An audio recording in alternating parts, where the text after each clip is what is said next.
What's up, everybody? You are listening to the What Now podcast, where we discuss ways of effectively addressing life's most difficult moments.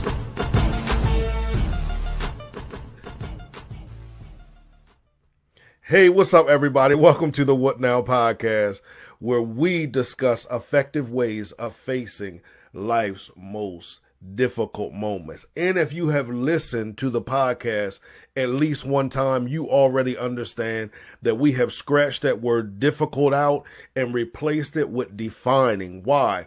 Because we have the right, the authority, and most importantly, the responsibility to define those moments and not allow ourselves to be defined by any moments in our lives. We are bigger than any moment. My name is Clifton Pettyjohn. I am your trusted voice of transformation.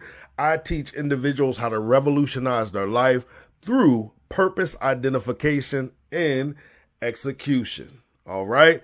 Today we have an amazing guest, y'all. We're going to get to her very soon. But before we do that, I want to do our breathing exercises. So I need you right now to join me as we take a deep breath in, hold it, breathe out. One more time, breathe in, hold it, breathe out.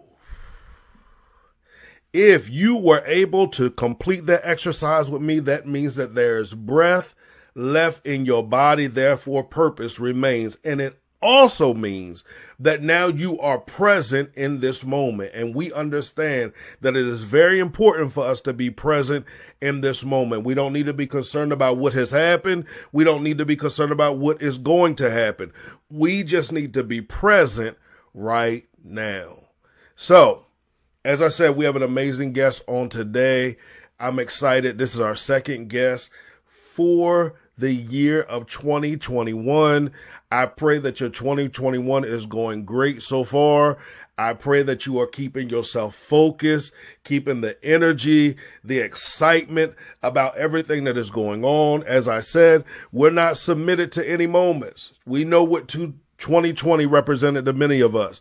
Yet at the same time, we also saw the blessings and the benefits of 2020. We talked about that in the last podcast. So, if you are still wondering what it is that you need to be doing in order to be effective in 2021, I encourage you to go by www.cliftonpettyjohn.com/transformation and pick up your copy of From Stagnation to Transformation. It is a 21-day coaching actuation designed to manumit purpose. Now, you might say coaching actuation, manumit, what do they mean? I'm glad you asked. Actuation means to provoke you to action.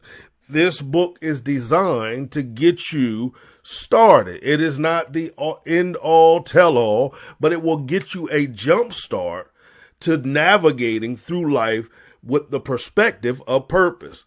To manumit purpose. What does manumit mean? We talked about that as well, that it was used during slavery time. Once the slaves were freed, they used the word manumit, which means freedom. So therefore, we are, I'm sorry. The book is designed, let me slow down, I'm talking fast. The book is designed to allow you to let your purpose reign freely in your life and then throughout this whole world. Why? Because we were created to dominate this world. That's what we were created to do. And you know, the guests that we have on this show are changing the world as we know it. Everyone is unique. Everyone is doing it in their own way, but they are helping transform the lives of individuals. And in so transforming this world. So today, let's get to our guests. As I said, you guys know I like that word amazing because I believe that about everybody that I bring on the show. I just don't say I'm going to bring any and everybody on the show. I believe that the people that are brought on this show can help you be ignited to purpose. They can help stir up some things in your life, and they can help bring direction and even clarity and understanding to some of the things that you are going through. So I'm going to go ahead and bring her in the room right now. I'm going to look at the paper so I don't get her name wrong. Charmyra Fleming. Charmyra Fleming. Now, if I got it wrong, she's going to tell me, and it'll be a learning experience. Good afternoon. Good. I did good? Yes. Yes.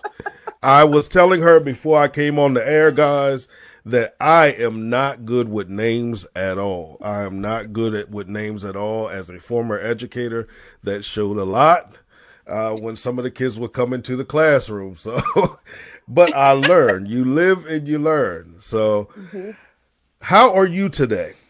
I'm doing great. Awesome. Great. Happy to be here. Awesome. We are excited to have you, and we believe, as I said off the air as well, that people's lives are going to be literally transformed through hearing your story and everything that you have going on today. Looking forward to sharing. Awesome. So I start every conversation with an icebreaker question, and we're going to do the same thing today. And I think I'm going to pick my favorite icebreaker question. And that question is, if you could have one superpower, what would that superpower be and why?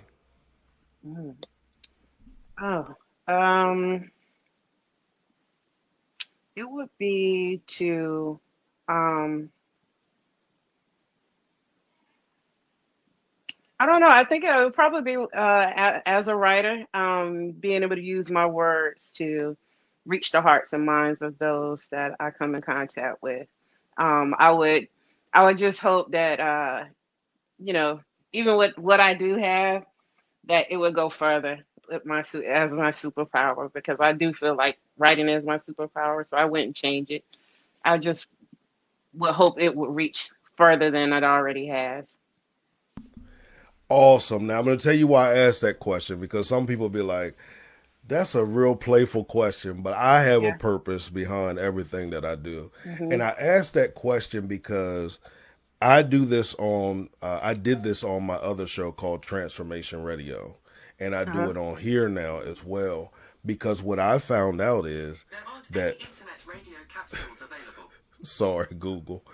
What I found out is that 99.9% of us answer that question based upon what it is that we've been created to do. Right. And Right. that's the awesome thing about it, is that's the whole purpose of it. I want us all to understand that we have a superpower. And that Right. superpower sometimes is locked up inside of us. But when you discover that superpower, as you have, man, the possibilities are endless. And to piggyback off what you're saying, I think being able to know what your superpower is, it Hmm. comes from having that self-awareness. Yes. And it sometimes it takes some people a longer time to discover it. Sometimes some people know off the bat what it is that they were meant to do, what they're here to do. And if it does take you a while to figure it out, that's okay. It's just being able to have that self-awareness and conviction to be able to go out here and share that with the world, because that's what it was meant for you to do.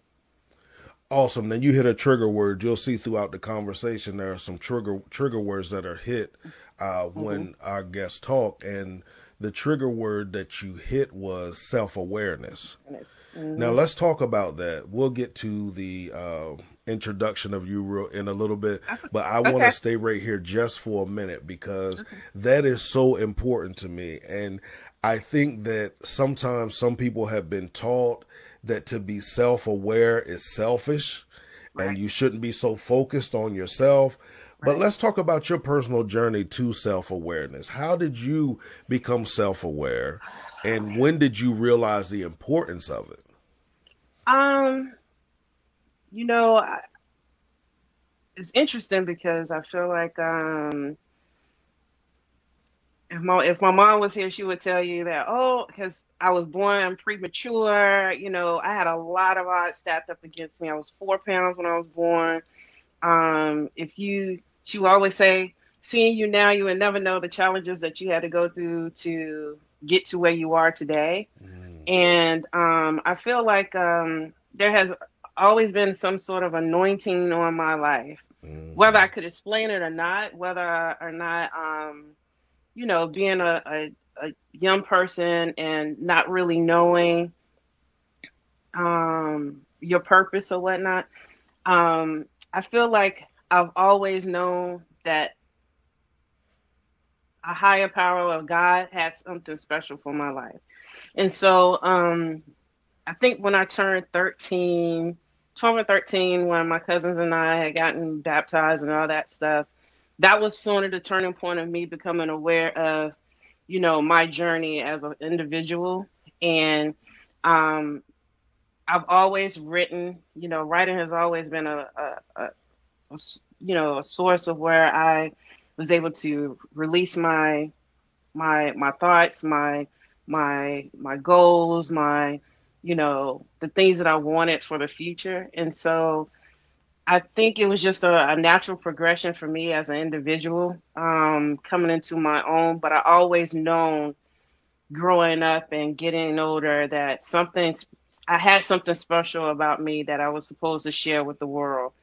And it just so happens that writing was that thing. And it took me until a few years ago when I started writing my first romance novel, where I started to see the words I was writing and allowing other people just to read what I was writing impact them.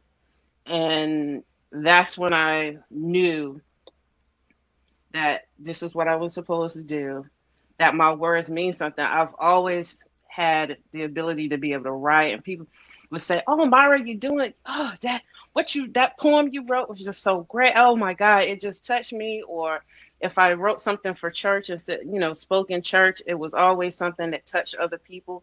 So it's just naturally coming into my own as an individual and realizing what my purpose is and my place on earth is, and then aligning with that. So once you become self-aware, you begin to align with what is your destiny and what you're destined to do.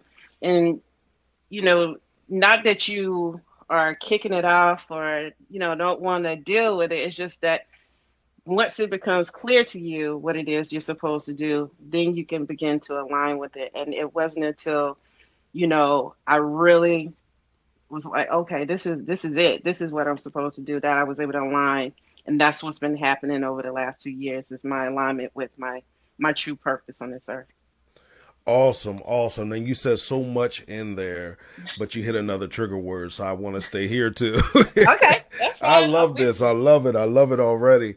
Let's talk about the alignment, because many people hear that and they get confused by it, or they've tried to force it in the past. How do you just find yourself flowing into alignment with it, or coming into alignment with it? So I think that comes to now this could get controversial because some people don't believe in God or a higher power, but I believe that in order to be able to experience flow, to experience alignment, you have to have some deep connection with a higher source, a higher power. Absolutely. And in order for me to do that, I have to meditate and I have to pray. And those are two things that I have to do. And I have to, self-affirm, have positive affirmations that I look at and say to myself daily, or that I read, or I have a journal. I always keep a journal. I have one all the time around me, something to take notes on.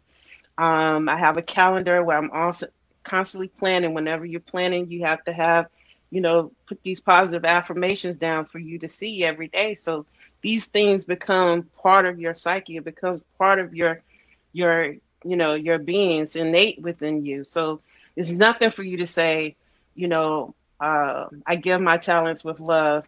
Money flows to me easily. These things that, you are aligning yourself, because it's all about energy too. Yes. Your alignment has to do with the energy that you're attracting. And And so if you believe in a higher source, you are aligning with the universe, with the higher power, and then that gives you flow. That opens you up for clarity. It allows you to be able to be an open vessel for, for positivity to flow through you. And so, and that's another thing. You have to be in a positive frequency. You cannot operate in low frequency. You can't attract what you want to you if you're not flowing at a higher frequency. So you have to stay above all that negative stuff and push it Right. out so that Right. you can align. And that's what I believe. Absolutely. Absolutely. Absolutely. Yeah. Absolutely. Love the language behind it. And I know, as you said, there are some, we have a diverse platform. So Yeah. one of the things is I allow people on here that have a plethora of beliefs, because here's what Right. I believe. I believe that sometimes we stay stuck and stagnant or stagnated. And if you are stagnated, don't forget to go by the website. But we stay stuck and stagnated stagnant because we don't allow ourselves to be open to Open the up. Yeah. diversity. That's right. And there will be some things that I can pull from everybody I and agree. apply to my life. That doesn't mean I have to pull everything and Yeah, apply it to my exactly. life, but I can pull that and apply it to my life. And you were talking about the operating in a higher frequency. I believe sometimes that's why our frequency stays so low, because Right. I say this all the time. You don't need the same people around you all the time. If we all think the same, act the same, walk the same, believe the same, who's challenging who? Right. You know? Exactly. Exactly. And then also, with that comes, when you operating at a higher frequency, like if you notice, the more negative energy that you have around you, the more you attract negative to you. But Absolutely. when you are around positive people and they're saying positive things and they thinking positively, and you see them putting into action what they say that they're going to do, you notice all of the things that's coming to them. Mm-mm-mm. Everything that they say that they were trying to do or attempting to do start to manifest, Starts to manifest. because you can't manifest in negativity. You can only net Man, manifest in positivity and positive alignment. You can't the energy, the universe can't align with what your positive vision for what your life is if you're thinking on a negative wavelength. Just can't happen. absolutely. Absolutely. And I tell people all the time, and I want to ask you this question. Um, because a lot of people say, but you don't understand. I grew up around a bunch of negativity. It was all around me. I just can't seem to break out from this thing. What do I need to do in order to break out from this thing? So for me, okay, this is where the my comes into play. The Yeah, my. okay. So I think of the my mindset. My stands for it's twofold because this name was given to me by my line dance family up in Boston. Shout out Okay. to the Boston Rhythm Riders. That's what's up. They called me my. And so when I started Creative Calfuray, I was thinking, okay, what is something that I can not only can I give my writing and my books to people, because I'm talking about romance, but what can I do to encourage people on the other side? Because that's something that I've always been into, always done. I've always been that friend that people come to and just want to tell me what's going on with them, and it's want to give advice back to them. Hmm. And so when Maya came on, I was like, okay, motivate, aspire, inspire. That's what this stands for. Okay, So okay.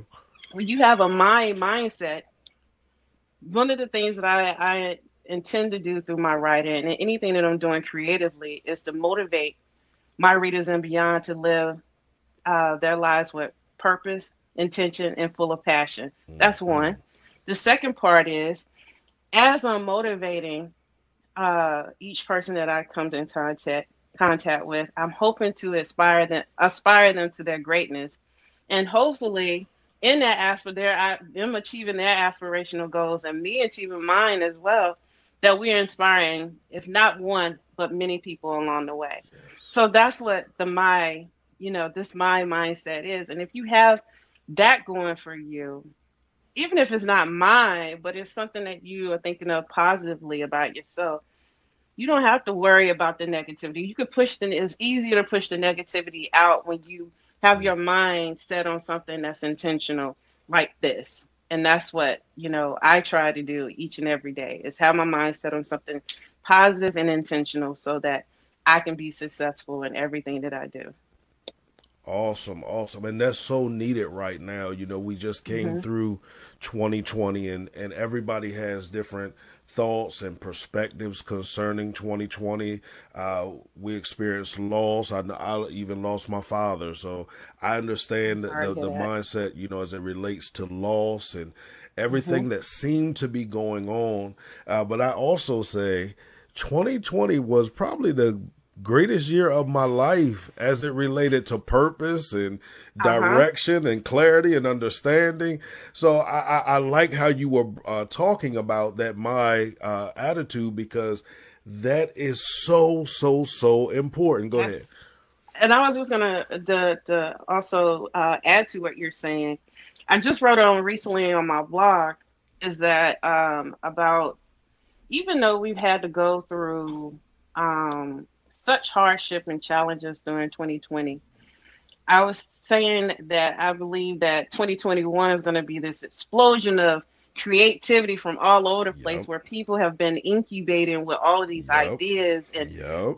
great concepts and just creative thoughts that they got it now.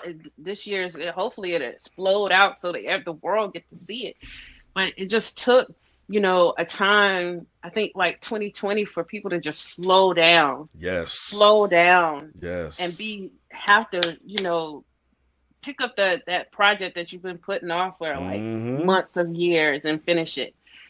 Start that book that you've been wanting to write that you've been putting off for years, or start a course, or what are all these things that Mm-hmm. so many. I think it's going to be another explosion of entrepreneurs too, Yes. because Yes. so many people had lost jobs, and so they had to find new creative ways to you know make money, and hopefully we get to see some of some really great ideas come to fruition in this year.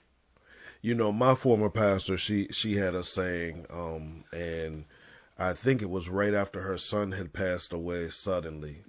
Hmm. She developed this saying, and she used to tell us this all the time. In everything, find your place of praise. Hmm. In everything, Hmm. find your place of praise.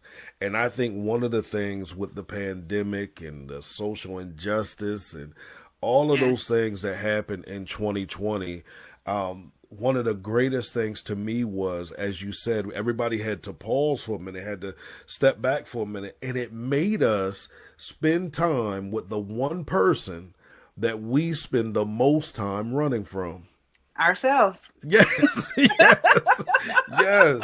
So I definitely agree that this is about to be one of the most creatively explosive years ever for the Right. entrepreneurs, for the creators, for creatives, for authors, for Hmm. everybody, because for years there are ideas that have been sat on. There are gifts, talents, and abilities that have been sat on that now have to come to pass. They have to come Right. into fruition because Right. it's like we were backed in a corner and God's like, okay, so what you gonna do now?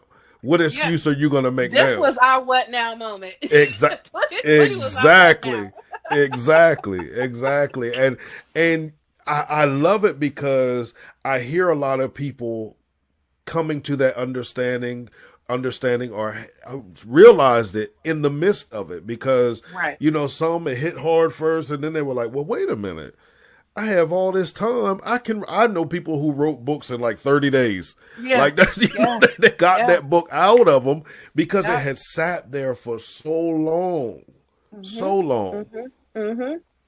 Yep. Oh I man, that's so agree. good. It was this year, I started off 2020 on a high note. I had just launched my second romance novel. I had just completed in January. I completed my second makeup artistry certificate program, Awesome. and then February I did the book launch, and everything was great. I was in the middle of trying to finish up my third novel. And so I was thinking, oh, 2020 is going to be awesome. I'm going to, by the fall, I'm going to launch this third book. And it was like, no. So 2020 says, sit down somewhere. And I'll get back to you in a minute. Listen. But yeah, but I still was able to crank out some really great accomplishments in 2020. I actually was able to trademark my business, Awesome. my logo, and some of the different intellectual properties of my business. I was able to get that trademark, which is a huge feat for any business, especially a small business, to own your own stuff. Yeah. And so I give props to Prince because I'm a huge Prince fan. And so, I always, think about ownership of everything that has to do with my brand. And so, yeah, that was a huge deal for me in 2020. And then I promised myself, Charmyra, you're gonna finish this third book before the end of 2020. And I am happy to say on December 30th, 2020, I finished the third book. Finally. So yeah. Awesome. Those are the things that I got done. And I launched my podcast in the summer of 2020, which was, it was something that some of the ladies that I met during my book launch had mentioned to me. I was talking about the books in the background, and one of them asked me if I had a podcast. I was like, no, I don't. And she's like, this would be so great if you had a podcast. And so I finally was like, last summer I said, I'm going to just let me just test the waters. And I started it, and I'm looking forward to continue with it. It's doing pretty good. So, yeah. So now you hit a whole bunch of trigger words in that. A whole bunch of them. So here's what we're going to slow walk this thing, okay? We're going to talk about business first. Okay. Then we're going to talk about the books. And then we're going to talk about the podcast. Okay. And the reason we're going to start with business is because that right there, the ownership. I drive ownership of content. I drive ownership of business. I just drive ownership, property, real estate, everything, because it is so imperative that we have that ownership. And I'm going to tell you, there is nothing more rewarding than knowing you create something and you don't have to worry about, I get a certain percentage of it or somebody can take it from underneath of me. I own that. And I can leave that to as an inheritance one day to, and it's all about legacy for me. So let's talk about your business. Let's talk about your business. Okay. So Creative Calfuray was established as an LLC in 2018. It was started as a way for me to self-publish my romance novels. Now, backing up before Creative Calfuray, I have an MBA. When I graduated with my MBA in 2009, and I moved to Boston with my husband, that was my first what now moment. I was like, okay, I don't have a job. Wow. Let me see if I can start a business, doing some of the things that I love to do. At the time, I loved belly dancing. And so I was thinking about trying to start something in that realm. It didn't go so well. So fast forward to 2018, when my husband and I made a decision to move from Boston to the Maryland area, I decided then that I was going to see if I could start. And I wasn't able to find a job right away. I was leaving a corporate position that I loved. Working in supplier diversity. This is another area that I'm very passionate about within my business now, which is supporting Black-owned and diverse businesses and giving them light. If you follow my pages, you'll see every now and then I'll highlight a business that I purchased from or connected with and give them some love, because I've worked with these businesses in my professional roles and helping them get contracts with my company, become part of our vendor pool. And so that's something that's very I'm very passionate about. And so in 2018, when I established Creative Calfuray to start writing, self-publishing my books, for the first 6 months to a year, 6 months, I just focused on the writing and my blog and all that. And it was very important to me then to make sure that I was established as an LLC out the gate. So if you are starting a business, I don't care what area you're starting in, you need to get your LLC. Yes.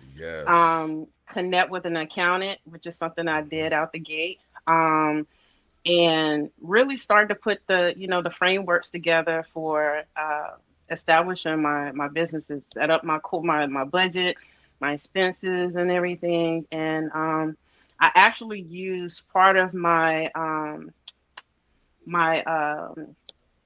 401k when I first left my company to do some of this stuff. But I was smart about it. I didn't use it all up. I used a small percentage of it to get things going as my, without having to go and borrow money, for a loan. And it was very little. I was very intentional about where I spent my money. So one of the things that helped me was this, the Self-Publishing Formula 101 by Mark Dawson, which is a very well-known author out of the UK.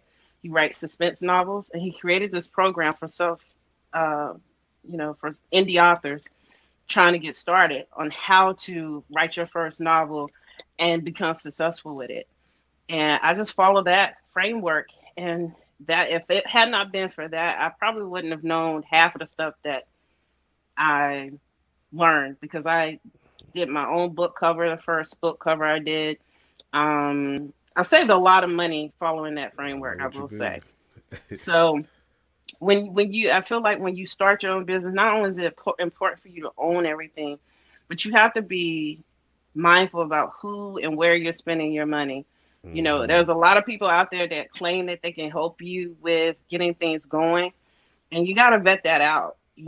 Eventually, if you can do some things on your own, like I've done some things on my own, but once you get to a certain level, you have to start contracting that stuff out. Like my first book cover was great, but eventually, if I wanted to attract the demographic that I was looking for, I needed to get an actual graphic designer to see if there was a difference in, who was buying my books, which made a difference. But once I got past that point, the next progression was for me to start to establish and diversify the company. And I started thinking about, okay, what are other income streams? If the books is one income stream and I'm not, working on a book and it's not hot right now, what else can I do that I'm interested in that's creative, that will speak to the Creative Calfuray brand?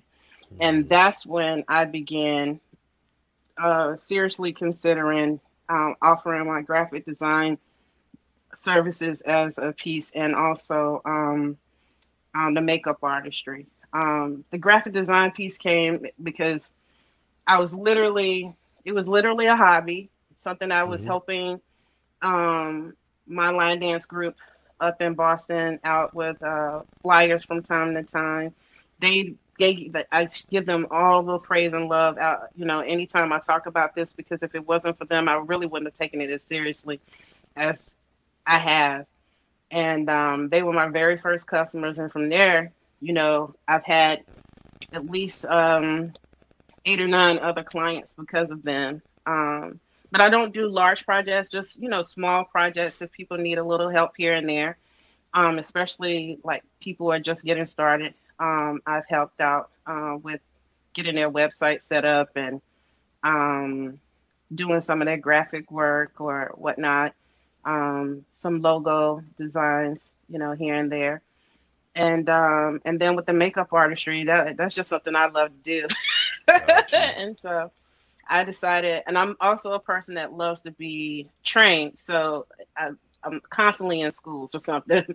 And so I felt it was important for me to have certifications in the makeup artistry. So I completed the Makeup Academy in Cockeysville, Maryland, received a certificate there, as well as the Part of My Glow makeup school in Baltimore. I received a certificate there, and I'm working on getting a graphic design certificate right now. So for me, it's important for me, if you come to me wanting my services outside of my writing, that you know that I'm knowledgeable. Mm-hmm. And then also I have the business background that's, backing me. I'm working corporate finance. I'm still working in finance now. And procurement is my area of expertise. I know about contracting, especially with federal contracting as well. That's what I do now.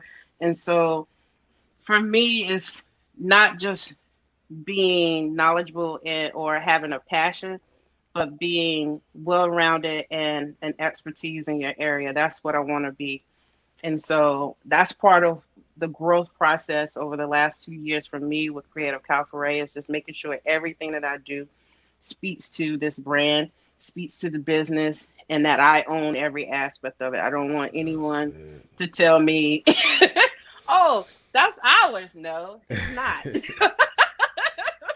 Or if you want to use this, you need my permission. Right. And that's important to me. And so, it's just making sure that you dot every I, cross every T. If you don't know something, read up on it. I am not opposed to, doing your research. I've done a lot of research, especially with my trademarks. You learn a lot when you are in business school or in grad school, but it doesn't prepare you for when you actually get out there as an entrepreneur and doing this stuff. And so just knowing where to go, I always tell people, and once you get established, connect with your Chamber of Commerce. That's something that I did. Connected with the Chamber of Commerce, start networking with other businesses within your community. Because they will support you. And if they have events going on, or depending on what type of business you're in, they will work with you to try to get your name out there, especially the Chamber of Commerce, that they will promote you. So it's stuff like that I did, and that I continue to do, and then try to connect with organizations across the board where I can. Sorry, that's Awesome. a lot. No, that's good, because a lot of times we have a lot of people that talk about their business but won't talk about the background of everything, and how you're continuing to educate yourself in certain areas, as well as connecting with the Chamber of Commerce. So that's great for a lot of people, because you gave a lot of resources, and even researching stuff for yourself. And I tell people, research it for yourself, and then if you get stuck, utilize some people that are around you that know these things. One of the interesting things is when I was deciding to establish my LLC, it was my accountant that set the paperwork up, did everything, did all of that for me, and then when I was expressing that I wanted to start trademarking, he connected me with a trademark attorney. That's important. You need to speak with attorneys. Don't just go out there thinking that you can do that on your own. Like, you really need to sit down with an attorney that can give you the insight that you need to make the best informed decision. And she looked at my everything that I had going on my website, and she and I got on a call, and she ran my entire business down to me. And I was like, wow, she got that just by doing and looking at it. Yep. And then immediately she told me what I needed to trademark. And that's what you want, because you don't want to just go and trademark XYZ, and when you really only needed to trademark one particular area. And so it's important to speak with the experts that know how to help you run your business, because you can get yourself in a lot of debt really quick if you're not if you're not taking the correct steps and precautions ahead of time, just to, make sure that you're not spending where you don't need to spend, wasteful. You don't want to be wasteful.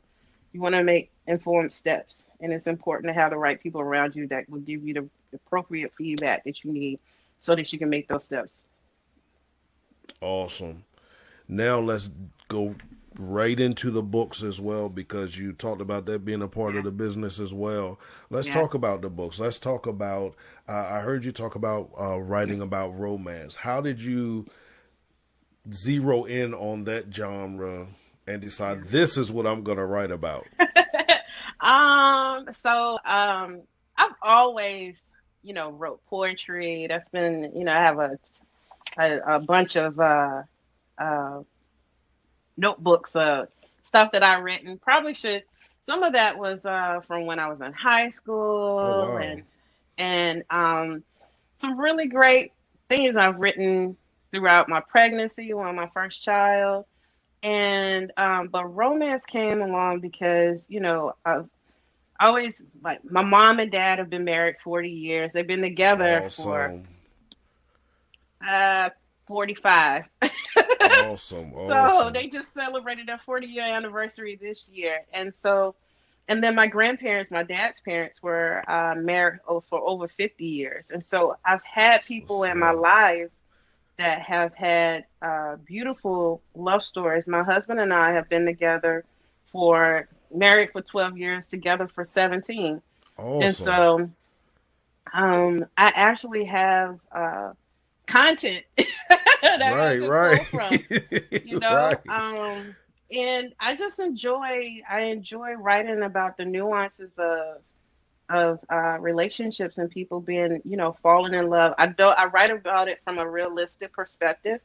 So it's not I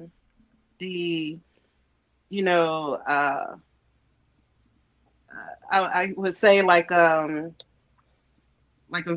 so sweet that you just feel like, oh my God, there's like no Disney way in the world Channel. this can happen. Yeah, Like the Disney Channel.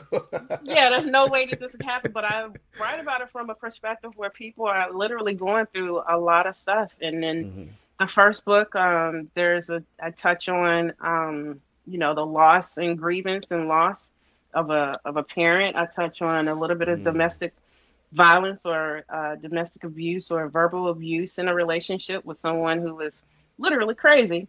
And then the nuances of how these two people are passionate about their talents. Both of them, one is a musician, one is a dancer, a contemporary dancer. How do they find each other? How do they fall in love through all of that?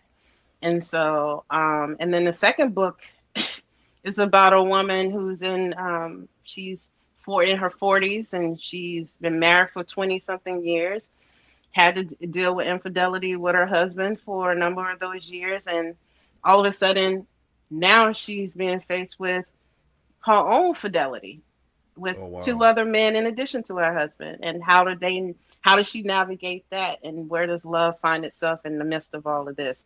So, and a lot of people that have read it just like, oh my God, when is the next book coming? Because they can, if they don't see themselves in the story, they see someone they know. And that's what I love to write about. And I love to, find the opportunity for love to happen despite how bad things can be, or how nasty or negative or crazy. It's a lot going on. Even my editor was like, oh my God, I was happy when you pulled it together for the second book because it was a lot going on. I couldn't do that but laugh. But, that's what I like to write about. And for some reason, over the years, because I'm a lovable person, I think I'm a hopeless romantic. I just find joy in writing about that and sharing it with people and allowing them to see the journey of these characters take on lives of their own. That's awesome. And I love that you said that you make it more of a reality versus, that Disney type of fantasy. Yes. Because that's not what we deal with on an everyday basis. And I believe that, someone reading your book can relate to it, as you said, either themselves or somebody that they know. Exactly. And they think, well, wait a minute, is it going to end like I saw it end, or how it experienced with me? So, and another funny thing that I love about it is that I don't like to write about vulgar romance, or there's nothing wrong with erotica and things like that. But I don't write about it from that way. Like, it's very tasteful in the way that I write. And I know a lot of people have been like, oh my God. One lady told me that she felt like she didn't feel embarrassed reading it. Sometimes you Okay, can she read didn't feel. something that makes you feel embarrassed because you're reading it because it's so vulgar. And I don't write in that way. It's almost as if you are experiencing the chase within the book, and you experience I want you to taste, every last one of your senses to be stimulated when you read these books. And it's true, because it's just like you are feeling it when you read it is what I went through writing it. And so that's what I enjoy about it too. You make that kind of connection with the story and these characters. Awesome. Now, as a writer, do you have a ritual or a writing process that you have to go to get in a certain space to write? Or are you a writer that just, as I saw you said, you keep your journal around, your little notebook around? Is it that you chart a little bit here, a little bit there, then piece it all together? What is your process? Sometimes, like for instance, the next book that I'm coming up with, the concept came to me on the way to Baltimore Book Festival. I heard a song on Soul Town, Sirius XM. It was like one of the Drifters or somebody, and I saw an old school army bus. It was like an old school bus, and it had the army on it. And I was like, oh my God. And I just had a vision for what the next story was going to be. And I was like, I know what I want. It's going to be a period piece. And I was like, I know what I want to write. And it's moments like that where I have like these almost serendipitous moments where I have to write down exactly what I see, what I'm feeling in that moment so I can capture it. And then there are other times I just sit down and I just flow. I don't necessarily, usually it's music. I have to listen to music to get into a writing flow. Like recently when I finished the last 2 chapters of the third book, I was listening to Tony Braxton's new album, Spell My Name. And it's usually it's usually a track that I will listen to that will allow me to just pour out, and I was looking for something that will allow me to pour out. And I got to that song on there and I just lost myself in the music and just kept writing. And that's what I like when I can do that. Now, when I wrote the first book, Prince was the catalyst for me to write. And I literally have all 39 of his studio albums, except 38. I don't have the Northwest. What is it? Northwest, South, whatever it's called. It's the one that's the directional one. I don't have that one because I refuse to pay $200 for four tracks. It's 50 minutes apiece. I was like, no way, Jose. But literally, I have a playlist. I have playlists on Spotify for when I wrote that book, and there are certain chapters on my iPod that I have that says Nate and Violet Chapter 2, and there's nothing but specific songs that I listen to during that time just so I can zone out and write. And then for book 2, it was nothing but Tony Braxton's Sex and Cigarettes album. Listen to that, and that gave me the whole concept for that story, and I was just gone, and I wrote that one in 17 writing days. Oh wow. Yeah. It took me 2 years to write the first book. The second book, I literally wrote it 17 writing days, literally a month, but from start to finish. But the days that I actually writing were 17. And I wrote 2,500 words each sitting, and we got to 50,000 words. Wow. Yep, sure That's did. Awesome. Yeah, That's I'm awesome. hoping to do that with this fourth one. So now, as a side question, because you talked about your grandparents being married, I think you said 50 years. Your parents 40. 50 plus. You and your husband 15 or 50, 12. 12 married, 17 total together. Okay, in the world that we live in today, what Uh, advice do you give to this generation? Because it seems as if it just does not happen anymore. it's hard. You know, I will say one of the things I learned from my mom a long time ago. She told me this a long time ago is that marriage takes work. Myra, marriage takes work. It's not easy, and it's not. It's not easy. Yeah. You know, the first, you know, my husband and I, the first couple of years that we was married, we had to learn each other all over again because the majority of our courtship over the 5 years that before we got married, we was living long distance. He was living in Boston. I was living in North Carolina. Even though we're both from North Carolina, the first 8 months of us dating, it was as college students. He had just graduated from college. And right after he graduated, he moved straight up to Boston and began living and working there. And for the next 5 years, we had to communicate back and forth, you know, long distance. And, you know, there were times when I didn't think it would work, but we did. We made it work. And then after we got married, it was just like learning a new person all over again. But yeah, but I feel like, you know, there are those ups and downs. I remember my mom telling me, if you guys can make it through the first 3 years, you're good. You're fine. You'll be fine. And 12 years later, like, it's like sometimes we have our moments where, you know, he has to be in his space. I have to be in my space. But we're still, you know, we still get along. We're still cool. And I love him to death. And That's what's up. I think for my parents, the same way. Like, even like now, like, they've always been close.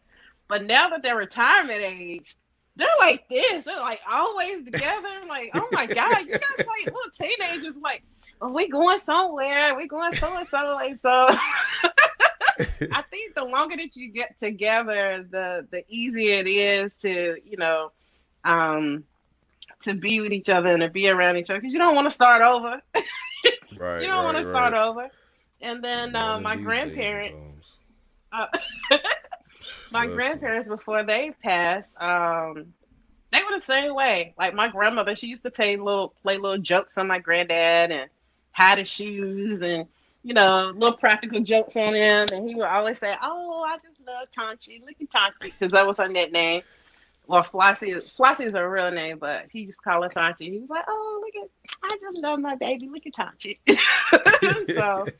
And they were in their 80s, still talking like kids. And so I think it's what you want to do, what you want to make of it. It can be as difficult or as easy as you want it to be. And by no means is it a walk in the park. I will not say that. You know, there are times when it gets tough because it could be for, you know, various reasons. You know, there are a lot of variables that change the dynamic between you and your partner. But it's all about how you approach it and get through it. You know, it's tough. It's constantly.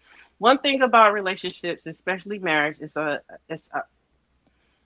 dynamic. It's a moving ball. You never catch up with what you think you know, that wedding day, that honeymoon phase. You never catch up with it. I don't think. You know, you'll have those moments where it's beautiful and feel like it again, but you're constantly chasing that feeling of, you know, happily ever after, you know. Got but you. that's part of the cool part of you know, being married to someone for so long is being able to keep looking for times for you to share that are special like that. And, you know, you know, it never. I always go back to this line in Lord Jones when Lorenz Tate says at the end, one of the points in the movie where he says about falling out of love with somebody, he says, it's not that you fallen out of love with them, it's that you exhausted the possibilities of, Yes. finding ways to love that person, and that's what I feel like. If you are truly in love and want to remain in love, you'll find ways to stay there. But it's gonna be a challenge. You're Right. I gonna have feel you. stuff come at you. Right. Right. I feel you. So, I feel so you. My hmm grandparents are celebrating today. My grandmother just turned 81 wow. a couple weeks ago, and they're celebrating. I can't remember. It's over 40 though years anniversary. So today, Congratulations. and they crack me up. I'm telling you, they do. Yeah, it's Like, fun to watch them. yeah, yeah. It's because she'll be like, he just don't pay him no mind because he's Right. like he's off the hook, and Uh-huh. she's like quiet and reserved.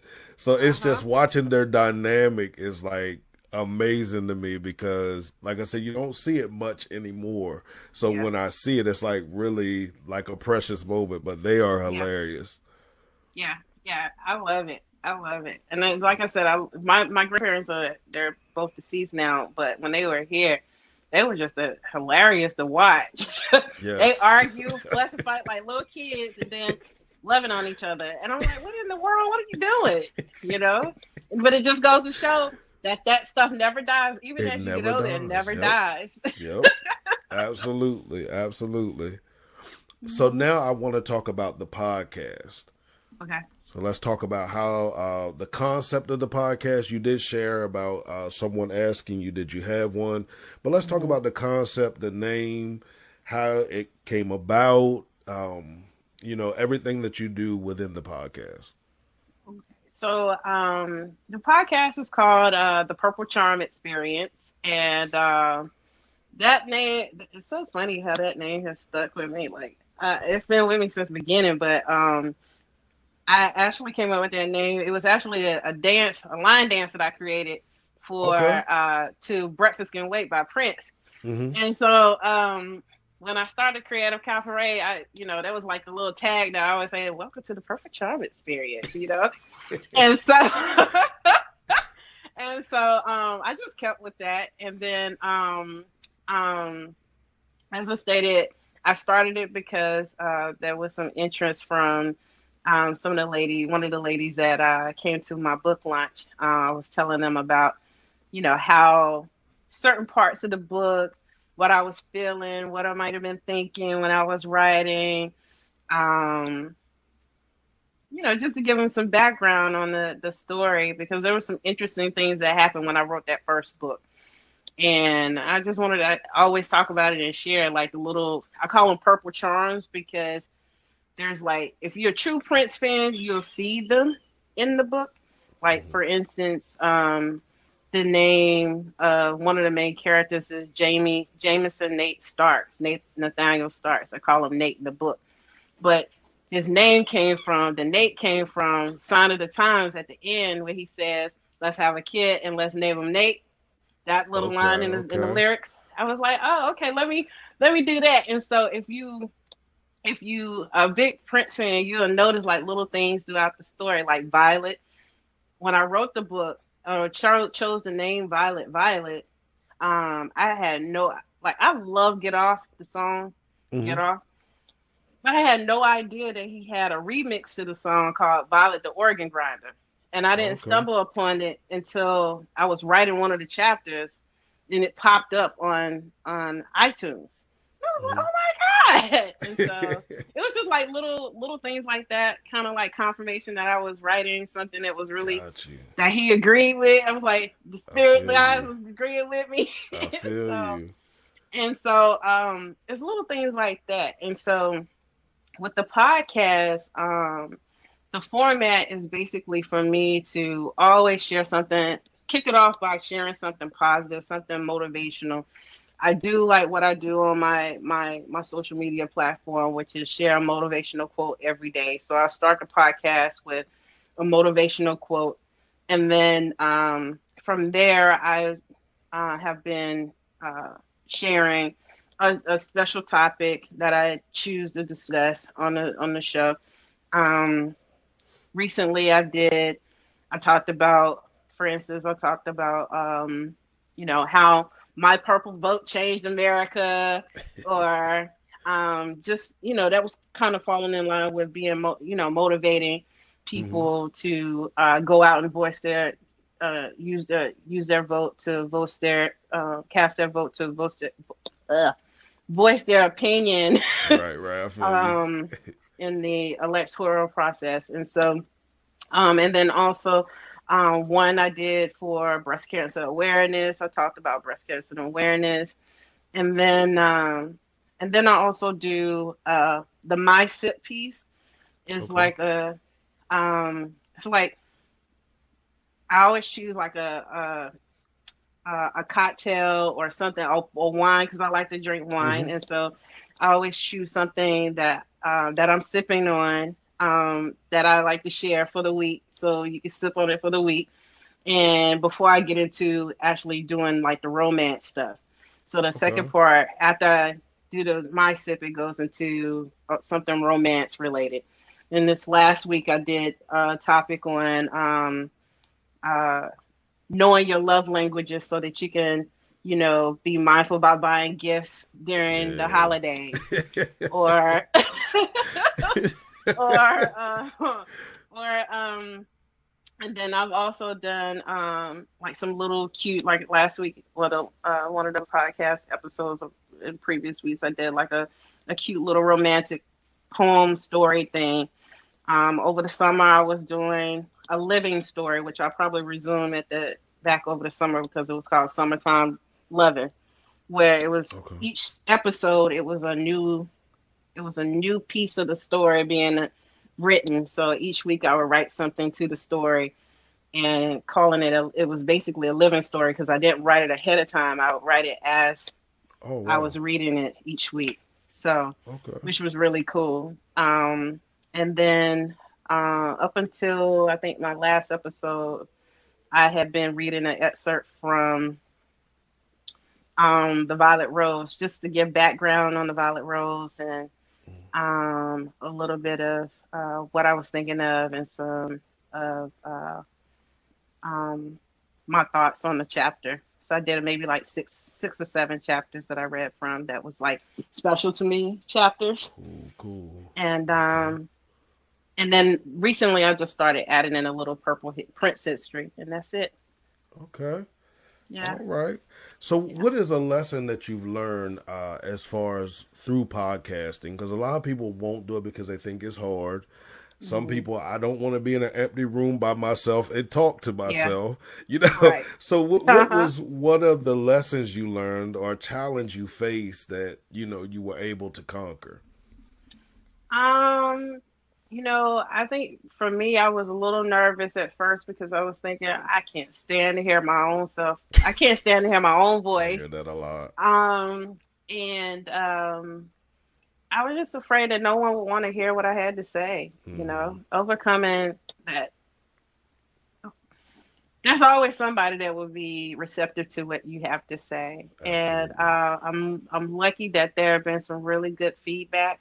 I'm still growing, still learning. There's a lot to learn about podcasting. I will say that. Hmm. And I took some time, because I wanted to know. Like, I didn't just jump in. I started reading everything that I could possibly read on podcasting. Who to host, what platforms to host on, what's the most beneficial way to host. Um, um, what type of equipment should you have? Hmm. Just like trying to do like the basic fundamental groundwork, so that I know that I'm not making any, starting off on the wrong foot.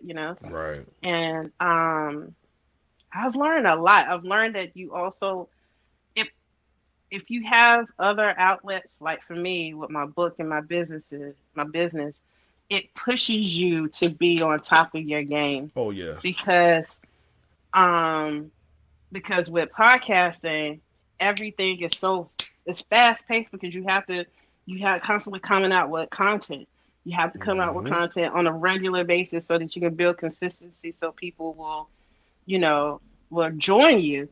And although I was consistent with my stuff on social media, like sharing my motivational quotes and stuff like that, and blogging every week, I was like, oh my God, you got to add another piece to the pie. It's like, oh my God, this is a lot. Yeah, And it so is. that's something that I'm definitely having to get used to, is adding another, another piece of content that I'm having to be regular with, you Mm-hmm. know, and you can't phone it in. It's one of those things you can't phone in. Like, you Right. got to be present with your stuff. And so, because people will, just like with writing, people know when you're being genuine and when you're fake. This is the same thing with podcasting. People know when you're Mm-hmm. genuine and when it's fake. And so, Absolutely. you got to come with your A game. You got to be on point. And I feel like, and I don't like throwing out just random information or random stuff.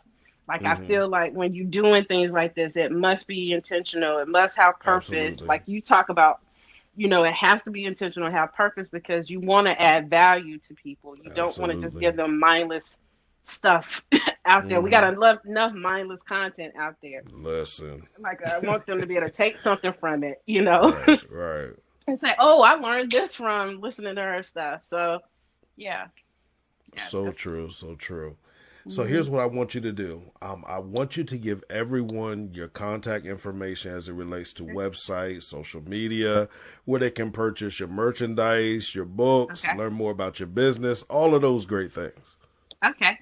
Well, everybody, you can purchase the My Tribe sweatshirts and tees, as well as the Creative Calfuray branded merchandise through my website, www.creativecalfuray.com, or through my Etsy store, Creative Calfuray. You can do a search in Etsy for Creative Calfuray. It should pop right up. But if not, you can always find me on social media, where I have a link to those things as well. I'm on Instagram, Facebook, Twitter, and Pinterest. So you can get at me at any one of those areas. I always respond. I'm very engaging with people who follow me. And I'm hoping, and also you can check out my blog. I blog weekly on Mondays, a motivational piece to help inspire you and get you through the week. It's always something inspirational or relevant to what's going on during the time for the time. And there's over 120 blog posts currently that you can, read through now. And I appreciate it. You can find my books on Amazon and Goodreads. And if you so happen to pick up my books and you enjoy it or like it, I just ask that you please leave me a review on Amazon or Goodreads, because it does help self-publishing authors like myself and others to get our books in front of other potential readers that we may not necessarily have had the opportunity to connect with. So with that, I just say thank you so much, and I hope to connect with you. Awesome. Awesome. Now, I have one more question. And that last question is, over this last hour, so you've given us a lot of information. You've given us a lot to think about. You've given us a lot to apply to our everyday life. If the listeners were to forget everything that you said, what would be one thing you would want them to take away from this conversation? Keep a my mindset where you're always uh, finding something to motivate you, to inspire you into your greatness, and inspire someone, if not many, along the way. Always keep a mind mindset with you, because I think if you can keep a mind mindset and stay positive, good things will come to you. Awesome, awesome. Listen, I want to thank you for joining us on today. I want to thank you for sharing so freely with our listening audience. We appreciate you. Listening audience, thank you for joining us on today. Here's what I want you to do. I want you to text high frequency to 302-648-5544. Again, 302-648-5544. That lets me know you've listened to the episode in its entirety, and it gives you an opportunity to enter our drawing at the end of the month. Also, make sure you go by and support. Y'all know how I feel about the people I bring on the show. I want you guys to support in whatever manner that you are able to support. And as I always say, create a great day, walk with purpose, and by all means, execute your vision. Peace.